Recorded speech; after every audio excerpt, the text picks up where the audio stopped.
dados de alta. Así que la recomendación es que siempre se los llame a un control posterior, ya sea por el nefrólogo o por el internista o cualquier médico, pero que esté en conocimiento de que esa injuria renal aguda hay que seguirla. Bueno, aquí también es importante ver qué tan cara es esta patología de injuria renal aguda. Por supuesto que nosotros no tenemos estudios, pero siempre nuestra referencia es Europa o Estados Unidos, en este caso en Canadá, en Alberta. Lo que han visto es muchas variables, ¿no? En un paciente que sufre falla renal, pero aquí básicamente lo que quiero llamar la atención es sobre el costo del manejo de la injuria renal. Frente a un paciente que, claro, no tiene problema renal, pero dependiendo incluso del estadio, de la gravedad del estadio, y si necesita este paciente diálisis, entonces miren cómo se va incrementando la cantidad de dólares que se requieren en los pacientes, incluso hasta los 90 días, ¿no? Entonces, no es una patología benigna, no es una patología barata, es una patología que puede tener consecuencias que hay que tratar de prevenir. Bueno, y para ya, una vez más, recordar también este esquema que lo hemos visto ya muchas veces, que se los he mostrado con publicaciones en diferentes años. Cuando tenemos un paciente con injuria renal aguda, también se habla de estas 5 R's, ¿no? Que hay que estar pendientes de valorar. Hemos comentado que es muy importante incluso adelantarnos a la injuria renal aguda, considerando a aquellos pacientes que tienen daño de desarrollar, que tienen riesgo de desarrollar injuria renal aguda por alguna patología de base. Una vez que el paciente puede entrar en esta enfermedad, que es la injuria renal aguda, en esta patología, pues hay que ver cómo responde. Y luego, por supuesto, va a ser importantísimo el soporte que se le pueda dar a ese paciente, de cuál sea la gravedad y el estadio en el que se encuentra. Y este paciente sabemos que puede ir ya sea a la resolución, puede ir a la recuperación o puede no recuperarse. Entonces, esta es una manera más de mostrarle y de con el mnemotécnico de las 1, 2, 3, 4, las 5 R's, entonces poder ver cómo se puede seguir a un paciente, ¿no? Que está en riesgo, cómo responde, cómo lo apoyamos, si recupera o no recupera una vez que tiene este insulto que es la injuria renal aguda. Muy bien, entonces ahora pasamos a lo que son las estrategias de prevención de ira. Ya habíamos visto cuáles son los pacientes en riesgo y una vez que hemos identificado estos pacientes, es importante tratar de introducir alguna estrategia de prevención.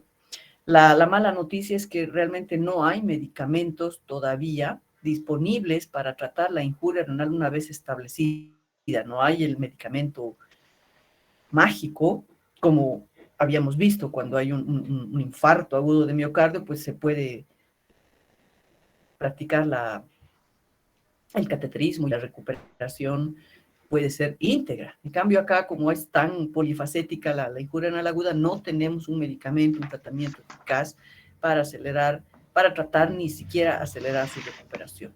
La prevención es la única herramienta actualmente disponible para mejorar los desenlaces de la injuria. Entonces, por eso se hace tanto hincapié y por eso también en la anterior clase les he insistido tanto en cómo se está clasificando actualmente la ira, cómo podemos estar pendientes de los pacientes con factores de riesgo para, en general, tratar de evitar que desarrollen ira, ¿no? Lo ideal sería eso, no esperar a que desarrollen para hacer toda la cadena de manejo, sino tratar de evitar como primera medida.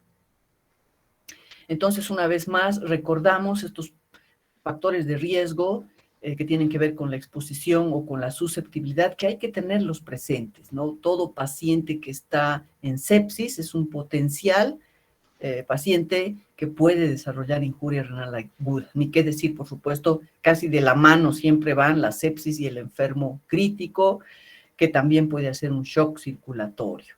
Otro paciente que con un factor de exposición puede desarrollar ira son los pacientes grandes quemados, los que han sufrido un trauma, los que han tenido una cirugía cardíaca, ni qué decir de los medicamentos nefrotóxicos, que en muchas oportunidades incluso se prescriben en el propio hospital, y el empleo mal llevado, pues lleva a, condiciona una injuria renal aguda, que sería incluso por mal manejo de los médicos, ¿no? Por una imprudencia.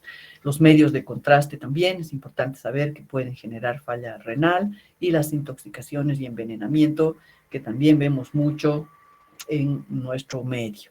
Y los factores de susceptibilidad: paciente que está deshidratado, depletado de volumen, es un factor también que puede terminar en ira. En los viejitos ni qué decir. El género femenino no podría decirles exactamente por qué hay una predisposición, hay varios estudios que habrá que revisar, pero sí se menciona que las mujeres son más susceptibles a la injuria renal aguda. La raza, bueno, los pacientes de color tienen también mayor riesgo. Aquellos que ya tienen un daño renal crónico, al que se puede sumar una injuria renal aguda, eso puede ser catastrófico y precipitar su ingreso a diálisis. Otras enfermedades crónicas no transmisibles que son por todos conocidas: la enfermedad cardíaca, hepática, pulmonar, la diabetes mellitus, aquellos que tienen cáncer y aquellos que tienen anemia.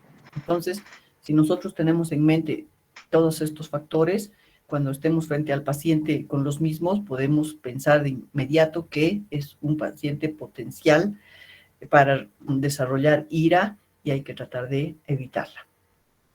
Obviamente que seguimos las normas de las guías CADIGO, que ya miren, tienen 10 años, seguramente las van a actualizar, pero muchas recomendaciones, porque no son leyes, son recomendaciones, sugerencias, muchas con gran nivel de evidencia, son más bien recomendaciones de expertos, de los que se han reunido para desarrollarlas, pero que tienen mucha validez, ¿no? Cuando estamos hablando del riesgo elevado, de pacientes para desarrollar ira. Entonces aquí son cuestiones tan sencillas como eso: discontinuar los nefrotóxicos cuando sea posible, aquellos pacientes que están con diarrea y sin embargo les duele el estómago y les dan un antiinflamatorio, por ejemplo. Hay que asegurar que el paciente esté con una buena volemia. En aquellos que están con diarrea, que están vomitando, pues hay que asegurarnos que tengan una manera de recuperar ese líquido perdido, ya sea por vía parenteral o por vía oral. Hay que considerar incluso un monitoreo hemodinámico si los pacientes están internados y vemos que no están yendo bien. Hay que medir la creatinina y el examen de orina, porque sabemos que son nuestras variables que van a permitir definir las categorías de falla renal que pueden desarrollar estos pacientes. Hay que evitar el descontrol de los pacientes diabéticos, y por supuesto, si hay un paciente que está con un problema renal, con una elevación de ASO-A2, y tiene que hacerse un medio de contraste, hay que ver la pertinencia, el momento, o finalmente utilizar el menos nefrotóxico. Entonces, hay algunas estrategias de prevención que las podemos ir teniendo en mente porque no son muy complicadas. Por ejemplo, los medicamentos como IECAS, ARAS, que son muy buenos para una patología hipertensiva, para un paciente con enfermedad renal crónica. En un escenario de injuria renal aguda es mejor suspenderlos, porque evitan el desarrollo de mecanismos compensatorios para mantener la fracción de filtración. Obviamente, ni qué decir de los nefrotóxicos, que a mí me parecen los más terribles, que son los aminoglucósidos, la famosa gentamicina, amicacina, que a pesar de que ya buena parte de la gente la utiliza como debe, una sola vez al día porque es concentración dependiente, hay algunos otros centros que siguen utilizando una gentamicina 80 cada 8, y clásicamente en viejecitos que se han fracturado, que están deshidratados y encima le viene el aminoglucósido. Entonces, seguro que van a terminar en falla renal. La anfotericina B también es nefrotóxica, hay que tener mucho cuidado. Este medicamento que se utiliza tanto en los pacientes, sobre todo infectológicos, que tienen problemas por hongos. Los antiinflamatorios hemos comentado también. Los inhibidores de la bomba de protones es curioso, pero sí son medicamentos que no son inocuos y los repartimos y los tomamos, pero a discreción. Entonces, esto se ha demostrado que por una nefritis intersticial, que es muy dependiente del paciente mismo, esto puede desarrollar injuria renal aguda. Entonces, no es para medicarlo sin ningún motivo. El aciclovir también puede producir los medios de contraste. Y bueno, dentro de todo esto, tratando de evitar, la mejor estrategia precisamente es mejor ni emplearlos en un evento agudo, estamos hablando, ¿no? En un evento agudo. Y aquí algunos mecanismos que son los que producen la falla renal y por eso hay que tratar de evitarlos. Hemos comentado que los IECAS y los ARAS lo que hacen es impedir la dilatación de la arteriola aferente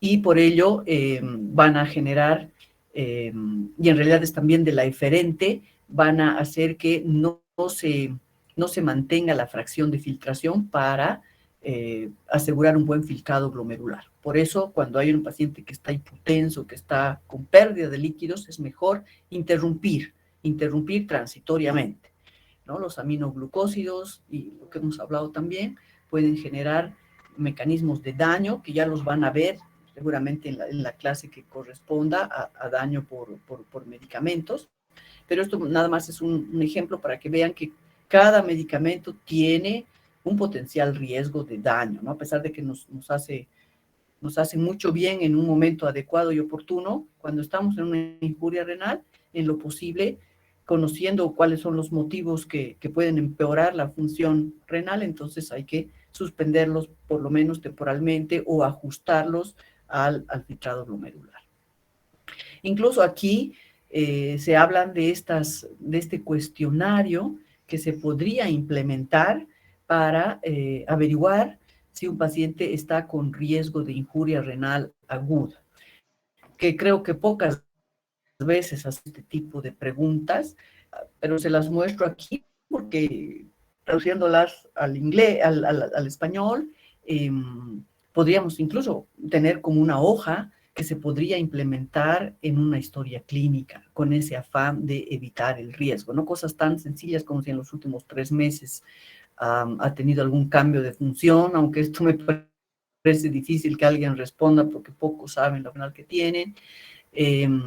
Los medicamentos, nuevamente insistimos, qué importantes son los medicamentos que están recibiendo, y bueno, ni qué decir en el paciente diabético, si ha tenido alguna cirugía. Entonces, son cosas que se pueden averiguar tranquilamente en una buena historia, en antecedentes y una enfermedad actual. Bueno, si el paciente ya tiene una injuria renal, eso no lo hemos podido evitar a pesar de todo lo que hemos comentado, entonces vamos a ir siguiendo siempre las recomendaciones de las normas CADIGO, que son las que están vigentes. Entonces, si ya tenemos un paciente con falla renal, se recomienda que rápidamente tratemos de buscar la etiología, principalmente las causas reversibles. Esta mañana hablábamos con las doctoras, con las alumnas, que el hablar de una clasificación CADIGO, en general, tendría que plantearse una vez que hemos descartado causas potencialmente reversibles. Y las más importantes sería el proceso obstructivo y procesos que generan depresión de volumen que con aporte de líquidos mesurado podrían revertirse. Entonces, este es un detalle muy importante. Y por supuesto, para ver el impacto de la conducta que tomamos a fin de tratar de revertir esta injuria renal, si es posible, es medir los niveles de creatinina y monitorizar la diuresis. Luego, si esto no es posible, entonces ya nos toca el manejo de acuerdo al estadio al que vamos a clasificar y la causa.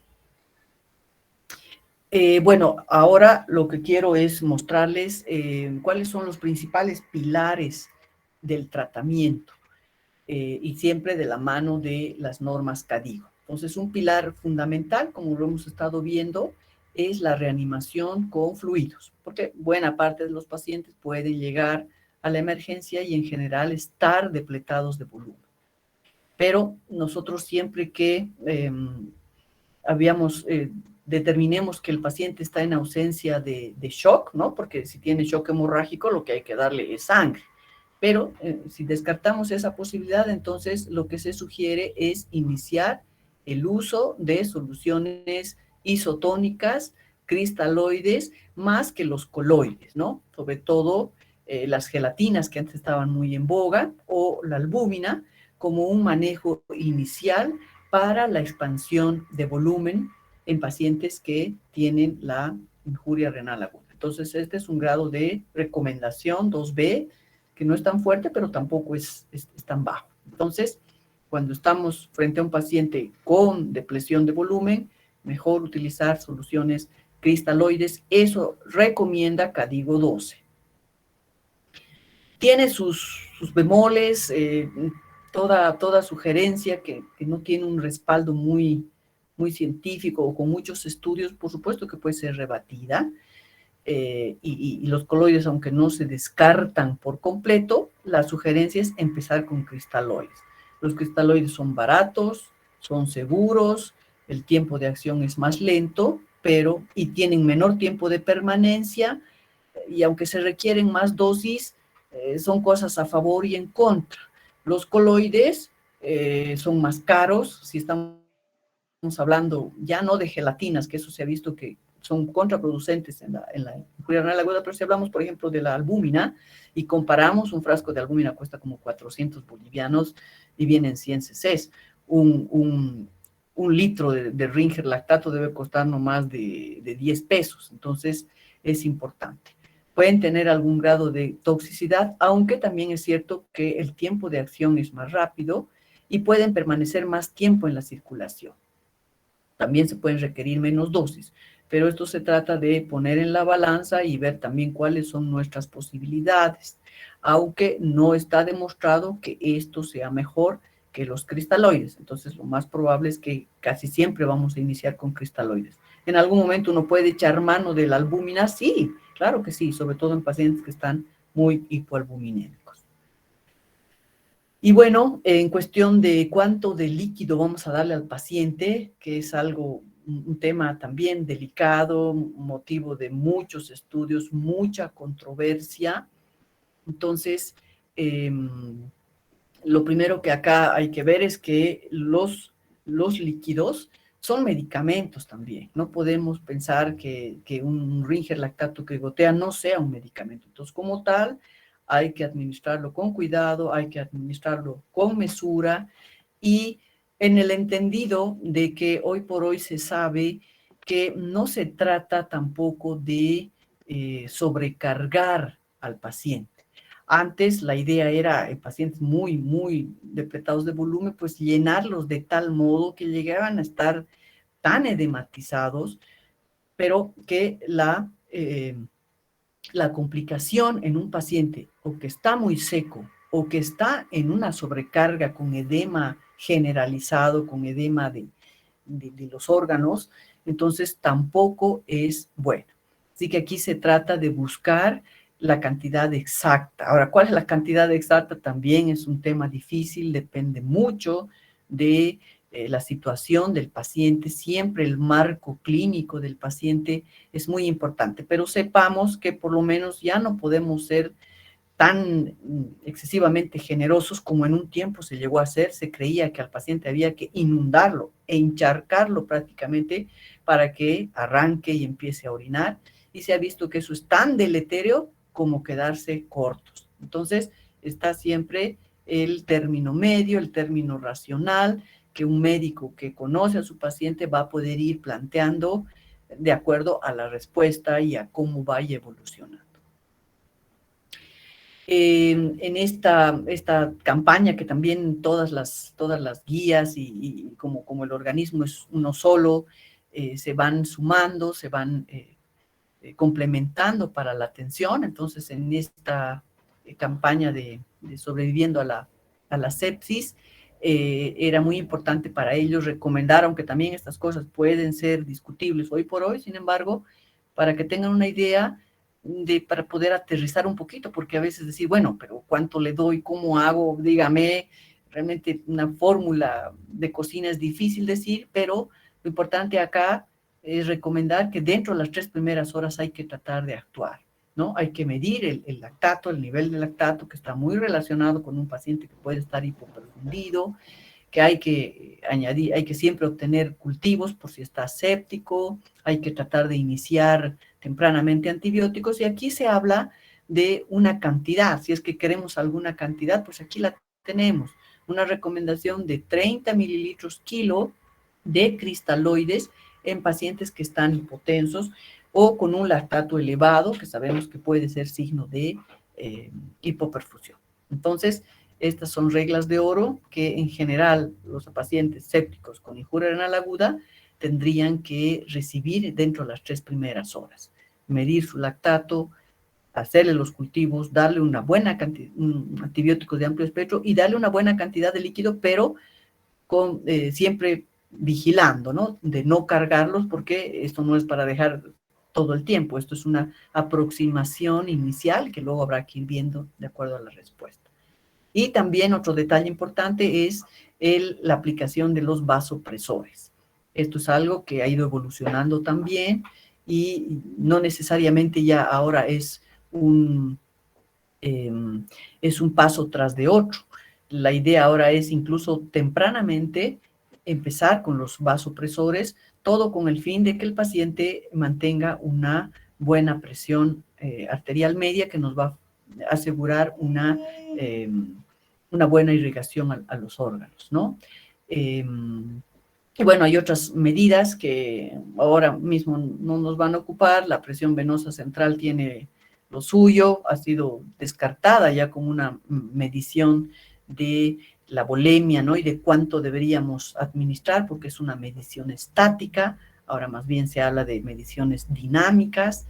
Y bueno, pero aún así, miren, estamos hablando de hace 10 años, pues todavía se le daba la importancia, aunque esto ha ido cayendo. Pero los otros pasos son importantes para tomar en cuenta.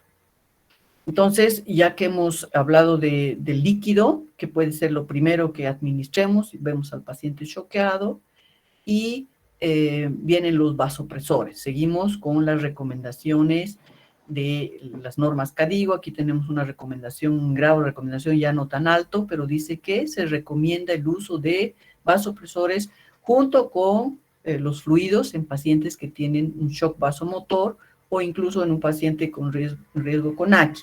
Esto ha cambiado, no necesariamente porque está en shock vasomotor, sino la idea es que no esperemos a llenar al paciente, a encharcarlo, para ver que si no responde le damos vasopresores. La tendencia ahora es más bien a administrar casi conjuntamente, ¿no? Y eso se muestra en un estudio que es muy reciente, y entonces lo que querían aquí demostrar es que el uso de la norepinefrina, que es un vasoactivo, rápidamente, no necesariamente hasta esperar que el paciente esté bien lleno, podía mejorar los desenlaces negativos con una significación, con una buena, un buen valor de P, que es estadísticamente significativo. Entonces, la idea acá es que no necesariamente hay que esperar a pasarle 4 litros al paciente para iniciar los vasopresores, sino casi conjuntamente, dependiendo de cómo esté, puede ayudarnos a mejorar y optimizar más rápidamente la presión arterial media y por ende mejorar la perfusión. Bueno, si hemos pasado de los líquidos, estamos ya con vasopresores. Por supuesto que hay otro medicamento que siempre está ahí dando vueltas, que es el uso de diuréticos, que por mucho tiempo se creyó que los diuréticos incluso podían hasta modificar la evolución de la injuria renal aguda. Pero ahora lo que está claro es que no ese es el fin de los diuréticos, ¿no? Y aquí ya lo decían, que no se recomienda utilizar para prevenir la injuria renal aguda. Paciente que está quedando oligúrico, se le da diurético como para ver que tiene diuresis, y con eso pensamos o se pensaba que podía mejorar, pero no es ese el fin, ¿no?, de los diuréticos, sino más bien lo que se sugiere es que se tiene que tratar se tiene que dar los diuréticos cuando hay sobrecarga de volumen. Entonces, este diurético no va a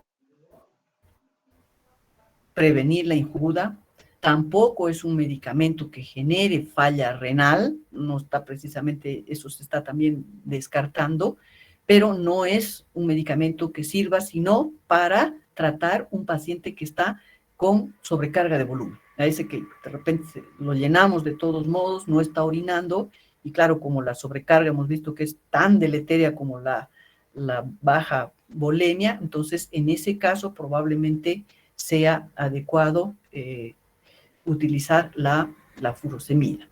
Y en este caso, para repasar de mejor manera esta situación de la furosemida y su uso en injuria renal aguda, es reciente este artículo que está libre, que sería bueno repasarlo, donde se habla de los 10 mitos de la furosemida. Pero acá lo que se quiere mostrar básicamente es, aquí en la vertical, la ira, ¿no? La ira ya sea en riesgo, ya sea en diagnóstico o en severidad. Y acá para ver cuál es el beneficio de utilizar la furosemida. Entonces, a la derecha es cuando beneficia y a la izquierda más bien cuando hace daño. Cuando estamos aquí en un paciente ya que tiene un diagnóstico de injuria renal aguda, pero no tiene sobrecarga, entonces obviamente que la furosemida no nos sirve, más bien es contraproducente. Pero, en cambio, en aquel paciente que está con una sobrecarga de volumen, entonces obviamente que la furosemida puede ayudarnos porque de algún modo va a liberar esa sobrecarga si es que el riñón todavía responde para que el paciente no termine en edema agudo del pulmón y no termine siendo intubado. Entonces, la recomendación actual de la furosemida es emplearla cuando hay sobrecarga de volumen, pero no como medida para prevenir o como un tratamiento así tan, por ejemplo, inmediato como es el uso de los vasoactivos. Eso hay que tener muy en cuenta, pero tampoco dejamos de usarlo. Y finalmente, entonces, hablarles de la terapia de reemplazo renal. Este paciente que ha llegado, que le hemos dado líquidos, que le hemos dado vasoactivos, que finalmente se ha cargado, se ha puesto ligúrico, le hemos dado la furosemida, que tampoco hemos hablado mucho del test de estrés de furosemida, que es como darle una buena dosis para ver si esa respuesta tubular nos puede orientar hacia que el paciente va a recuperar la función renal o va a necesitar diálisis, que es una medida que está muy en boga, utilizar también el test de estrés de furosemida. Y si finalmente vemos que ese paciente no ha mejorado, lo más probable es que vamos a tener que iniciar un tratamiento de soporte, de reemplazo de la función renal, que es la diálisis, ¿no? Entonces aquí dice en las normas que digo que hay que iniciar esta terapia de reemplazo renal, sobre todo cuando hay riesgo de vida o cuando hay cambios en los fluidos, paciente demasiado cargado de volumen, cuando hay alteraciones electrolíticas o cuando hay una alteración ácido-base. Entonces, son las indicaciones principales para tomar en cuenta. También hay que considerar, por supuesto, siempre el contexto clínico del paciente y las condiciones que van a poder ser modificadas con la terapia de reemplazo y cuál es la tendencia de los laboratorios, más que solamente fijarnos en el BUN y la creatinina. Si bien es cierto que la creatinina es un marcador de la función renal, sabemos que no es el mejor y mucho menos la urea, ya lo hemos visto. Entonces, no se trata de dializar al paciente porque tiene 4, porque tiene 6, porque tiene 8 de creatinina o 200 de urea. Hay que ver todo el contexto que involucra otras cosas, ¿no? Como hemos visto, la sobrecarga de volumen, alteración electrolítica y ácido base. Y por supuesto también habla de cuándo vamos a discontinuar la función renal, la terapia de reemplazo, que en algún momento se tiene que discontinuar, que lo vamos a ver un poquito más adelante. Bien, entonces, cuando nosotros vamos a iniciar la diálisis, ¿qué es lo que perseguimos? Entonces, lo que perseguimos, por supuesto, es retornar al paciente a una homeostasis que probablemente se ha perdido porque el riñón no está cumpliendo con sus funciones principales, ¿no? De mantener, habíamos dicho, el medio interno. Entonces puede haber un descalabro electrolítico con hipercalemia, con hipernatremia, hiponatremia, paciente con gran sobrecarga de volumen, un paciente con acidosis, ya sea por la falla renal misma, porque tiene problemas de hipoperfusión, y que, claro, por supuesto que por la acumulación de elementos tóxicos como son la urea, la creatinina, entre muchos otros, si ha habido alguna alteración en el fosfocálcico, si es un paciente que está con severa hiperfosfatemia, si es un paciente que al estar tan sobrecargado de volumen, la presión arterial está disparada y no se la puede controlar. Entonces, si el paciente está muy anémico, sabemos que el riñón participa de manera muy importante en la hematopoiesis. Por supuesto que también si ya se están comprometiendo otros órganos de la economía, es un paciente que está con falla cardíaca, es un paciente que está con problemas gástricos, está con problemas hepáticos. Entonces, la diálisis va a ayudar un poco a devolver todo a su normalidad. Por supuesto que no es la única terapia, pero es importante cuando este paciente se encuentra sin respuesta a nuestros primeros aprestos de tratamiento. Y bueno, una vez que hemos decidido iniciar la diálisis, que no es una tarea fácil, empezamos con las dudas, ¿no? ¿Qué tipo de terapia le vamos a dar? ¿Cuándo empezar? Es una pregunta súper complicada. ¿Y cuánto le vamos a dar? Esto es algo que se sigue discutiendo, miren, desde el 2004, creo, o mucho antes. Así que esto es cada curso de IRA que dan. Entonces, estas preguntas son las de siempre y se van modificando poco, no cambian mucho, pero sí van dando más luces sobre cómo tendríamos que hacer. Y finalmente, pues la decisión es muy personalizada y depende del equipo que atiende al paciente. Bueno, si empezamos con el tipo de terapia, entonces es bueno saber que tenemos la clásica terapia, que es la hemodiálisis intermitente. Hay terapias llamadas híbridas, las que están muy en boga para injuria renal aguda, que son las terapias lentas continuas, que infelizmente, por lo menos en el Hospital Viedma no tenemos. En la Caja Nacional sí, ya hay una entidad privada que sí tiene terapias lentas, que son una maravilla, que son las mejores. La diálisis peritoneal para nosotros en hospital público no es ninguna opción en una IRA, pero también podría ser interesante, sobre todo en el paciente inestable hemodinámicamente. Entonces, estas terapias dialíticas se diferencian de acuerdo a cuáles son los principios por los que se manejan. Y las que más conocemos en realidad son estas dos, ¿no? Las terapias difusivas, en las que hablamos de hemodiálisis. La hemodiálisis, la clásica, con una máquina, en la que el fenómeno de depuración extracorpórea se realiza por un transporte pasivo de solutos siguiendo un gradiente de concentración. Entonces, ese es el principio de la diálisis, ¿no? Solutos urémicos que están cargados en la sangre del paciente a través de una membrana semipermeable, van a pasar a un líquido que es muy parecido al plasma, por gradiente de concentración y van a ser expulsados de la sangre del paciente. Cuando hablamos de terapias convectivas, que aquí estamos hablando de hemofiltración, ya se habla de un pasaje simultáneo de agua y solutos por un efecto de presión hidrostática. Entonces aquí se suma la presión hidrostática siempre a través de una membrana semipermeable. Aquí nada más les menciono que, por supuesto, en el resto del mundo ya se hablan de otras terapias que son cada vez más eficientes, como son las adsortivas, donde se suman los absorbentes especializados que captan cierto tipo de sustancias inflamatorias, tóxicas, entonces son mucho más sofisticadas, pero que nosotros no tenemos. La aféresis, bueno, sí se puede hacer plasmaféresis, incluso con máquinas de diálisis convencionales, las hemos hecho por un tiempo, pero más que todo para pacientes con problemas de glomerulonefritis rápidamente progresivas, que están incendiados inmunológicamente, pero últimamente ya no las hacemos. Y las mixtas, que son todas estas que tienen un desarrollo increíble en Europa, que están muy bien estudiadas y se están utilizando con éxito, pero bueno, el atraso en el que siempre estamos pues nos permite solo nos permite estar con las clásicas, que muchas veces no son las mejores, pero es lo que tenemos. Y precisamente estas terapias que nosotros ofrecemos tienen mucho que ver con el tipo de moléculas que se pueden extraer, ¿no? Y por eso también la importancia de utilizar terapias lentas, porque permiten la remoción de moléculas de mayor tamaño, y entonces son mucho más eficientes.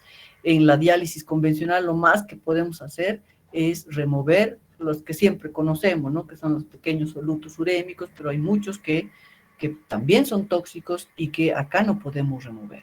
Las medianas moléculas ya se pueden remover con las terapias de alto flujo, y cuando hablamos de estas terapias de absorción, incluso ya se hablan de reactantes inflamatorios. Así que esa va siendo la ventaja de las terapias cada vez más depuradas, con mayor flujo, con mayores con membranas que son con mayor permeabilidad. Por su duración o frecuencia, las diálisis, las terapias dialíticas pueden ser intermitentes, que son las clásicas, las que nosotros utilizamos en el Hospital Viedma. Lastimosamente no tenemos otras, que no duran más de 4 horas. Están las híbridas, prolongadas o lentas, que sí se pueden hacer con estas máquinas que nosotros tenemos, pero el gran problema es que se necesita personal, se necesita más insumos, entonces también nos vemos muy limitados, por lo menos en el Hospital Viedma, a incluso tratar de hacer terapias con la misma máquina un poco más prolongadas, que pueden dar mayor estabilidad al paciente, pero que no lo logramos porque siempre estamos carentes de muchas cosas, y eso es una pena. Las continuas, ni qué decir, requieren 24 horas, así que se requiere personal de todo el día, se requieren insumos en mayor cantidad, aunque son las mejores, pero nosotros por lo menos en el hospital estamos por ahora privados. Y también se puede hacer una mezcla de ellos. Y estas son las modalidades dialíticas. La diálisis peritoneal, no tenemos mucha experiencia, pero sí alguna vez en terapia en esos pacientes críticos se ha podido utilizar, solo que en el hospital no está implementado, no tenemos todavía los insumos. La hemodiálisis intermitente es la que tenemos, es con la que nos batimos en pacientes críticos. El problema con la hemodiálisis intermitente es que dializar a pacientes con una inestabilidad hemodinámica es una tarea titánica y tiene muy pobres resultados. Entonces, ese es el gran problema. La hemodiálisis intermitente no es la mejor para pacientes hemodinámicamente inestables, que son los que más manejamos en caso de pacientes críticos. La diálisis extendida, que es precisamente esta que se puede utilizar con la misma máquina, pero más horitas, tal vez podría ayudarnos de algún modo, porque sí podemos bajar los flujos y podemos extraer más lentamente los líquidos y los solutos urémicos, pero como les decía, también tiene sus limitaciones porque se necesita mayor personal y mayores insumos. Y ni qué decir las terapias continuas, que son costosas, pero son las ideales, porque al estar todo el día el paciente conectado a una máquina con una remoción lenta, no muy agresiva de líquido y de solutos urémicos, entonces la tolerancia hemodinámica es espectacular. Entonces, a los pacientes críticos, pues lo ideal sería hacerle una terapia lenta continua. Y estos son los principios para solamente que vean el contraste entre una diálisis intermitente y una terapia continua. El principio biofísico en la intermitente es la difusión por diferencia de concentración. Acá es convección, ya hemos dicho, por arrastre del solvente, porque también se utiliza mucho volumen para poder arrastrar los solutos. El tipo de membrana es de bajo flujo, en cambio acá es de alto flujo. El flujo de sangre y baño de diálisis, aquí en la diálisis intermitente, es alto y por eso genera tanta inestabilidad. En cambio, en las terapias continuas, como es mucho más lento, más tiempo, podemos utilizar estos flujos y esta cantidad de líquido, aunque es mucho mayor a lo largo del tiempo, por hora, por minuto, es mucho menor. Entonces, favorece una estabilidad hemodinámica. Y así, ¿no? El tiempo de tratamiento, hemos visto que aquí 3 a 4 horas máximo, 6 con suerte, y aquí es continuo. Y el requerimiento de enfermería en hemodiálisis intermitente es mucho menor y acá es mucho mayor. Muy bien, entonces las terapias híbridas son esas que precisamente les había comentado, podemos utilizar una diálisis convencional, una máquina de diálisis, pero lo que hacemos es nada más prolongar en el tiempo y tal vez utilizar menos cantidad de fluidos, y esto nos permitiría simular muy pobremente lo que es una terapia lenta, por lo menos para hablar de terapias híbridas, que son las extendidas, por lo menos 6 horas, que hasta ahora no lo hemos logrado, por ejemplo, en el hospital. Y precisamente también se pone en la balanza esto que hay que remarcar, por favor, es muy importante en las terapias lentas, reducir la necesidad de anticoagulación, se requiere menos anticoagulación, reducir costos, eso no se puede con la terapia lenta, pero ni modo. Hay que, por eso, ir viendo en la balanza, cada hospital tiene que chequear qué cosas persigue, ¿no? Si va a tener que pagar más personal y va a tener que emplear más costos, pero con el fin de mejorar la sobrevida del paciente. Entonces, eso es algo que no se preguntan los hospitales públicos, el seguro, el famoso SUS, que está ahí para cubrir a mucha gente, pero con una calidad pésima, porque no ofrece lo que el paciente requiere. Igual se mueren o se mueren más. Entonces, si nos preguntáramos y pudiéramos evaluar todo esto con las autoridades, tal vez se darían cuenta que empleando un poco más de dinero, podríamos salvar más vidas. Muy bien, y luego ya para ir terminando, la elección de modalidad en injuria renal aguda. Ya hemos dicho que lo que las guías CADIGO dicen más o menos lo mismo que hemos estado viendo. Considerar la hemodiálisis intermitente y las terapias como complementarias. Sugerimos utilizar las terapias lentas en lugar de hemodiálisis intermitente en pacientes hemodinámicamente inestables. Entonces, eso está claro. Los pacientes críticos terminan muriendo más cuando los metemos a una hemodiálisis intermitente. Ese es un trabajo que tenemos pendiente para demostrar en el hospital que no nos ha ido bien aplicando la hemodiálisis intermitente en pacientes que estaban muy mal. Pero es lo que tenemos. Ahí está el detalle también, entre hacer y no hacer, ¿qué hacemos, no? Y bueno, ¿qué pasa en América Latina? Miren, por supuesto, yo creo que se trata de cuestión de recursos económicos. La hemodiálisis intermitente es pues la que prevalece porque es lo más barato. Hay hemodiálisis extendidas en un porcentaje también pequeño. La diálisis peritoneal ahí está, alguna gente se juega, y las terapias continuas son todavía en una menor cantidad cuando se supone que es la mejor para los pacientes críticos que manejamos. Pero esa es nuestra realidad, esa es América Latina. Y bueno, cuando iniciamos la terapia de reemplazo, ya hemos decidido cuál, hemos optado por la que tenemos, y va a ser precoz o tardía. Esta es otra situación, otras preguntas que se van repitiendo a lo largo de los años y que no encuentran una respuesta absoluta, porque en medicina nada es absoluto, pero lo que sí se va viendo es que incluso primero tendríamos que ponernos de acuerdo qué es precoz, qué es tardío, cuando se dice que es precoz, cuando ingresa al hospital, cuando ingresa a UCI, si ya hemos llegado a un estadio de ira, no la estamos tomando antes de que se desarrolle, el tiempo que pasa para ya definir un paciente con ira, y también un valor de laboratorio, en qué se basa la necesidad de iniciar terapia dialítica, en urea, en creatinina, en qué marcadores. Entonces, todas esas preguntas son importantes a la hora de iniciar la diálisis.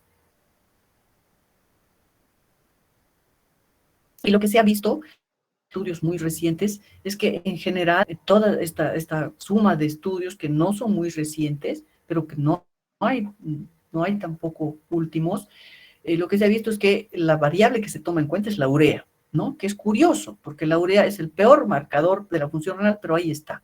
Sin embargo, aquí lo que se quiere demostrar es que en todos estos se ha visto que el inicio de la diálisis temprana es un poco mejor en términos de sobrevida que el inicio de la diálisis tardía. Entonces, por lo menos estos estudios han demostrado que dializando más temprano podría irles mejor a los pacientes que esperando demasiado a que estén con elevación de azoados que ya nadie va a tener dudas respecto a cuándo dializar, ¿no? Y bueno, finalmente, ¿qué dosis aplicar? Este también es un estudio no muy nuevo, pero ha sido suficiente para demostrar esto también en terapia lenta, por supuesto. En terapia lenta, que es 24 horas, que ahí se calcula cuánto se debe dar por mililitros por kilo por hora. Lo que sí ha quedado claro es que el corte, el mejor, es 35 mililitros kilogramo hora. ¿Por qué? Porque uno pensaría que dándole más líquido, más intercambio, podría mejorar la sobrevida, pero acá vieron que no, que más allá de 35, si le subían a 45, la diferencia en la sobrevida no era mayor, máximo un punto. Entonces, la diferencia clara era entre 20 y 35, pero subir más allá de 35 a 45 no otorgaba mayor beneficio. Entonces, como que ha quedado ya claramente establecido que un flujo alrededor de 35 mililitros kilogramo hora es el que da la dosis óptima.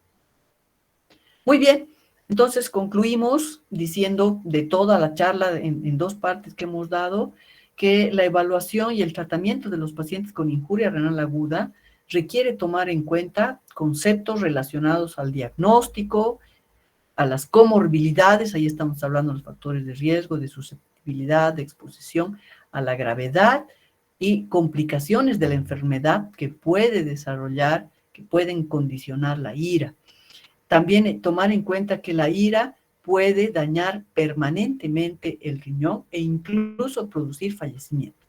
Entonces, teniendo en cuenta esto muy presente, tenemos que obrar en la ira y saber que puede desencadenar una enfermedad renal permanente e incluso la muerte. Los líquidos y medicamentos vasoactivos deben ser manejados de manera cuidadosa y oportuna. Ya hemos visto cómo es la tendencia a manejarlos casi simultáneamente. Tanto un volumen circulante inefectivo como un incremento en el volumen intravascular pueden causar daño. Entonces, ningún extremo es bueno, ni dejar al paciente seco, ni sobrecargarlo en exceso, porque ambos dos incrementan la mortalidad. Los pacientes en riesgo o con ira requieren vigilancia estrecha de su estado hemodinámico. Por supuesto, si tenemos un paciente tan delicado, pues lo más que tenemos que hacer es invadirlo y es tenerlo bien controlado para precisamente mantener una volemia y una presión que permita que los órganos estén bien perfundidos. Y aquí las preguntas del millón que todos se hacen. ¿Cuándo iniciar la diálisis? No existen reglas absolutas, no las hay, pero pareciera que temprano es mejor que demasiado tarde. ¿Qué modalidad emplear? Bueno, ya lo hemos dicho, terapia de reemplazo continua, pero bueno, la respuesta más razonable para nuestro medio es la que esté disponible. ¿Qué dosis emplear? La suficiente. En hemodiálisis intermitente es difícil decir qué dosis vamos a emplear, pero ya sabemos que en una terapia lenta pues es alrededor de 35 mililitros. Y también es importante saber cuándo suspender la diálisis. Bueno, se supone que vamos a suspenderla cuando la función ha sido recuperada. Esto una vez que se haga el seguimiento con controles de laboratorio y de diuresis permanentemente, o finalmente cuando se define la limitación del esfuerzo terapéutico. Y en nuestro caso, muchos casos en nuestra realidad es cuando el paciente fallece, porque el paciente no va bien con la terapia intermitente y termina falleciendo. Listo, chicos. Entonces, eso es todo.